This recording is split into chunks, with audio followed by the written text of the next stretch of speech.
မင်္ဂလာပါရှင် Tostan Channel ကနေဒီကနေ့ရဲ့နိုင်ငံတကာ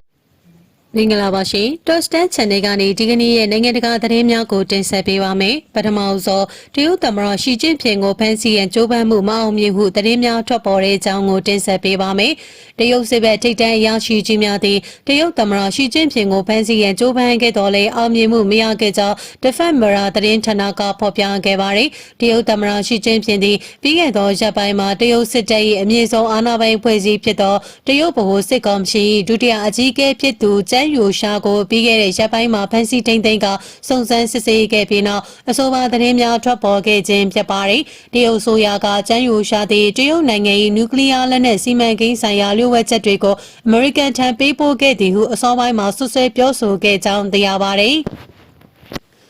သို့တော်လည်းလက်ရှိအချိန်မှာတရုတ်ထိပ်တန်းဗိုလ်ချုပ်ကြီးကျန်းယူရှာနဲ့တရုတ်စစ်ဦးစီးချုပ်လီကျန်းလီတို့ဟာဇန်နဝါရီ18ရက်ကတရုတ်သမ္မတရှီကျင့်ဖျင်ကိုဖမ်းဆီးရန်ကြိုးပမ်းခဲ့တော်လဲသမ္မတရှီကျင့်ဖျင်ကဗိုလ်ချုပ်ကြီးကျန်းယူရှာတို့အကြမ်းစီကိုသိရှိသွားရမှာလက်တုံ့ပြန်ခဲ့မှုကြောင့်အာဏာသိမ်းရန်ကြိုးပမ်းမှုမအောင်မြင်ရခြင်းဖြစ်ကြောင်းသတင်းများထွက်ပေါ်နေပါတယ်။သမ္မတရှီကျင့်ဖျင်သည်ဗိုလ်ချုပ်ကြီးကျန်းယူရှာတို့ပါဝင်သောအစိုးရအဖွဲ့တာဝန်ရှိသူများနဲ့အစည်းအဝေးလုပ်ရန်အတွက်ဟိုတယ်ကိုရောက်ရှိခဲ့တော်လဲဟိုတယ်မှာဗိုလ်ချုပ်ကြီးကျန်းယူရှာကိုမတွေ့သည့်ပြင်ကျန်းယူရှာတို့အစီအစဉ်ကိုကြိုတင်သိရှိသွားခဲ့သည့်အတွက်ဟိုတယ်မှချက်ချင်းပြန်သွားခဲ့ကြောင်းသိရပါတယ်။ရှီကျင်းပြင်သည်ဟိုတယ်မှပြန်သွားပြီးနောက်ရင်းကိုဖမ်းဆီးလုပ်ကြံမိသူများကိုချိန်မုံရန်တိုက်ခိုက်ရေးအဖွဲ့များကိုဆင်လွှတ်ခဲ့ကြောင်းသတင်းများထွက်ပေါ်ခဲ့ပါတယ်။လက်ရှိချိန်မှာတရုတ်သမ္မတရှီကျင်းပြင်သည်ဗိုလ်ချုပ်ကြီးများဖြစ်သောကျန်းယူရှာနှင့်လီကျန်းလီတို့အပြင်၎င်းတို့မိသားစုများကိုပါဖမ်းဆီးထိန်းသိမ်းစစ်ဆေးရန်အမိန့်ပေးထားကြောင်းသိရပါတယ်။တရုတ်ဆိုရကဗိုလ်ချုပ်ကြီးကျန်းယူရှာနှင့်လီကျန်းလီတို့သည်ဆိုရသောစီကံဖောက်ပြမှုများကျူးလွန်ခဲ့သည်ဟု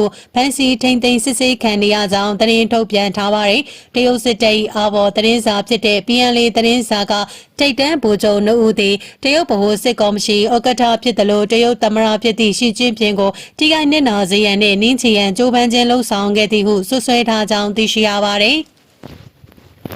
ဆက်လက်တင်ဆက်ပေးမယ့်သတင်းကတော့အစ္စရေးအတွက်ဘီလီယံချီတန်ဖိုးရှိစစ်လက်နက်ပစ္စည်းရောင်းချမှုအသစ်ကိုအမေရိကန်အတည်ပြုတဲ့သတင်းကြောင်းကိုတင်ဆက်ပေးပါမယ်။အီရန်နဲ့တင်းမာမှုတွေမြင့်တက်နေချိန်မှာပဲအစ္စရေးအတွက်အလားအလာရှိတဲ့အမေရိကန်ဒေါ်လာ 6.5 ဘီလီယံကျော်တန်ဖိုးရှိစစ်ဘက်ဆိုင်ရာပစ္စည်းရောင်းချမှုတွေကိုအမေရိကန်ကအတည်ပြုခဲ့တယ်လို့သိရပါတယ်။အတည်ပြုခဲ့တဲ့ရောင်းချမှုတွေမှာအမေရိကန်ဒေါ်လာ 1.98 ဘီလီယံတန်ဖိုးရှိမဟာဗျူဟာမြောက်ယင်တွေအမေရိကန်ဒေါ်လာ 3.8 ဘီလီယံတန်ဖိုးရှိရဟတ်ယာဉ်တွေအမေရိကန်ဒေါ်လာတန်940တန်ဖိုးရှိတန်ချက်ကာယာဉ်တွေပါဝင်သွားမှာဖြစ်တယ်လို့အမေရိကန်စစ်ဌာနချုပ်ပင်တဂွန်နဲ့နိုင်ငံခြားရေးဝန်ကြီးဌာနတို့ရဲ့တိကျထုတ်ပြန်ချက်နှစ်ခုရသိရပါတယ်။ဒါအပြင်ရောင်းချမှုရဲ့အဓိကကန်ထရိုက်တာတွေထဲမှာလည်းကုမ္ပဏီများစွာပါဝင်မှာဖြစ်တယ်လို့သိရပါတယ်။အမေရိကန်စစ်ဌာနချုပ်ပင်တဂွန်ကအဆိုပြုထားတဲ့ရောင်းချမှုဟာအစ္စရေးရဲ့နေဆက်တွေကိုကာကွယ်နိုင်စွမ်းတွေကိုမြင့်တင်မှာဖြစ်တယ်လို့လက်ရှိနဲ့အနာဂတ်ချင်းချမှုတွေပေါ်ရင်ဆိုင်နိုင်စွမ်းကိုလည်းမြင့်တင်ပေးသွားပါလိမ့်မယ်။ဒါပေမဲ့လည်းဒီလှုပ်ဆောင်မှုကဒေတာရင်းအချိန်စီရေးချိန်ခွင်ရှာကိုပြောင်းလဲစေမှာမဟုတ်ပါဘူးလို့ပြောခဲ့ပါတယ်။ဂါဇာကမ်းမြောင်ဒေသပေါ်အစ္စရေးရဲ့ထိုးစစ်ဆင်မှုကြောင့်ပါလက်စတိုင်းအနည်းဆုံး9,000လောက်သေဆုံးထားတယ်လို့ဂါဇာကျန်းမာရေးဝန်ကြီးဌာနကသတင်းထုတ်ပြန်ခဲ့ပြီးနောက်ရက်ပိုင်းကြာမှာအခုလိုအတည်ပြုချက်တွေထွက်ပေါ်လာတာဖြစ်ကြောင်းသိရပါတယ်။ဆက်လက်ပြီးအီရန်ဆိုရ၏နေရများကရေတွက်ခံနေရပြီဟုဂျာမန်အဓိပတိတတိပေးတဲ့အကြောင်းကိုတင်ဆက်ပေးပါမယ်။အီရန်ဆိုရ၏နေရများကရေတွက်ခံနေရပြီဖြစ်ကြောင်းဂျာမန်အဓိပတိ Frank Redmar ကထုတ်ပြန်ပြောကြားခဲ့ပါတယ်။ဆန္ဒပြပွဲများကိုအီရန်၏ဂိုင်းတွယ်ဖြည့်ရှင်းမှုနဲ့ပတ်သက်ပြီးဝင်ရောက်ဆွဲဖက်မှုများလှုံ့ဆော်သွားမည်ဆိုသောချင်းချောက်မှုများကိုအမေရိကန်သမ္မတဒေါ်နယ်ထရန့်ကအသစ်တပံပြုလုပ်ခဲ့ပြီးနောက်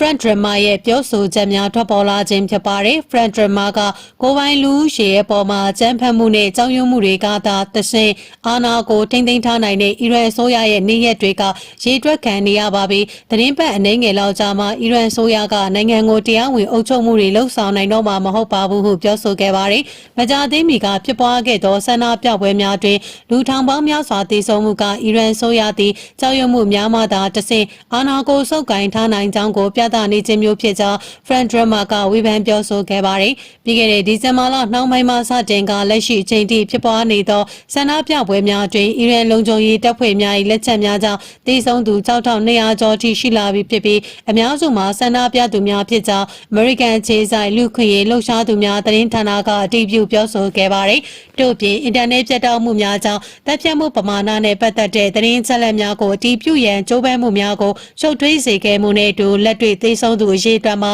အစာပေါင်းများစွာပိုနိုင်ကြောင်းတပ်ကြွလှုပ်ရှားသူများကပြောကြားခဲ့ကြောင်းလည်းသိရပါတယ်။ဆက်လက်တင်ဆက်ပေးမယ့်သတင်းကတော့အီရန်ဆိုရ၏ဆက်လက်တင်ဆက်ပေးမယ့်သတင်းအကြောင်းကတော့ယူကရိန်းကြောင်မီသွေးတွင်အလုသမားများ၏ဘတ်စကားကိုရုရှားဒရုန်းဖြင့်တိုက်ခိုက်15ဦးသေဆုံးဆိုတဲ့သတင်းကိုတင်ဆက်ပေးပါမယ်။ယူကရိန်းအရှေ့တောင်ပိုင်းဒီနီဘလိုပက်ထရော့ဒေသမှာအလုသမားများတင်ဆောင်လာတဲ့ဘတ်စကားတစ်စီးကိုဖေဖော်ဝါရီလ1ရက်ကရုရှားကဒရုန်းများဖြင့်ပစ်ခတ်တိုက်ခိုက်ခဲ့ရာ15ဦးသေဆုံးပြီး9ဦးဒဏ်ရာရရှိခဲ့ကြောင်းစွမ်းအင်ကုမ္ပဏီနဲ့အစိုးရတာဝန်ရှိသူများကထုတ်ပြန်ထားပါတယ်။ယူကရိန်းနိုင်ငံ၏စွမ်းအင်ကဏ္ဍကိုရုရှားကပြစ်မှတ်ထားတိုက်ခိုက်နေခြင်းဖြစ်ပါတယ်။မြေအောက်ကြောင်မီသွေးတူးဖော်ရေးလုပ်ငန်းခွင်မှာအလုပ်သမားများအိမ်သို့ပြန်လာစေပါဘလိုဟမ်မြို့ပြင်တနေရာမှာတိုက်ခိုက်ခံရခြင်းဖြစ်ပါတယ်။ဘတ်စကားကိုတိုက်ခိုက်ခဲ့သည့်ရုရှားဒရုန်းမောင်းနေသူများသည်အရက်သားများကိုတိုက်ခိုက်ရန်ရည်ရွယ်ချက်ရှိဆုံးဖြတ်ခဲ့ခြင်းဖြစ်သည်ဟုယူကရိန်းကာကွယ်ရေးဝန်ကြီးမိုက်ခိုင်လိုဖက်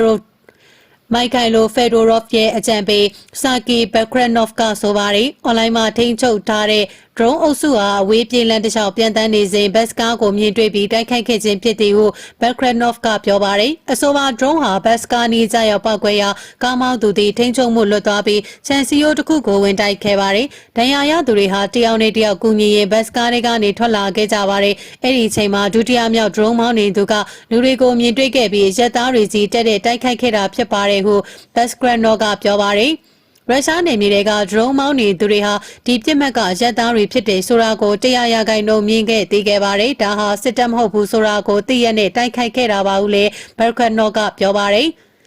DTEK ကုမ္ပဏီရဲ့မက်ဆန်တက်ချန်ကလည်းဒါဟာရက်သားတွေကိုဘယ်လိုမှစင်ချေပေးလို့မရတဲ့ရန်စမှုမရှိတဲ့အကြမ်းဖက်တိုက်ခိုက်မှုတစ်ခုဖြစ်ပါတယ်။ဒီတိုက်ခိုက်မှုဟာရုရှားရဲ့ကျူးကျော်မှုစတင်ကြတဲ့က DTEK အတွက်တစ်ချိန်တည်းမှာအကြီးမားဆုံးဆုံးရှုံးမှုဖြစ်လာပြီးကုမ္ပဏီသမိုင်းမှာအမောင်မိုက်ဆုံးနေ့ရက်တွေကတစ်ခုဖြစ်လာခဲ့ပါတယ်ဟု၎င်းကပြောခဲ့ပါတယ်။ရင်းနှီးမနဲ့စောပိုင်းကလည်းယူကရိန်းရှိတောင်ပိုင်းဇာပိုရီရှာမြို့ရှိတာဖွာစေယုံနဲ့လူနေရာအဆောက်အုံ